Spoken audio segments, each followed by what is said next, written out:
আমার আসলে আমার ইনকাম কিছু টাকা জমে আমি একবারে তুলি, অনেক দিন পর তুলি, অত বেশি হয় না। আমি রেগুলার কন্টেন্ট দেই না, মানে আমি একটু অলস প্রকৃতির মানুষ তো, যে কারণে মানে কম করি, সময় পাই না।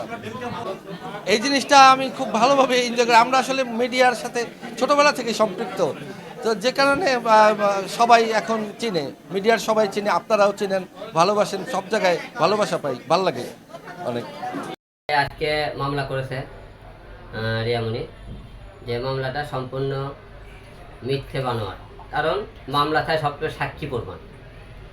সে বলেছে আমি নাকি অভিকে মারধর করেছি, ওর ডান্স পার্টনারকে।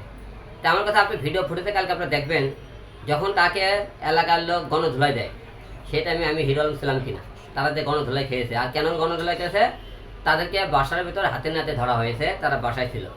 আর আপনারা গতকাল এত সন্ধ্যে তুমি একটা ভিডিও দেখছেন, রিয়ামণি আমাকে ধাক্কায় কিন্তু তাদের বাসার সিঁড়ি থেকে নামে নিয়ে আসতেছিল, এবং সে আমার গলা চেপে ধরেছিল। আপনারা দেখেছেন সব ভিডিওতে।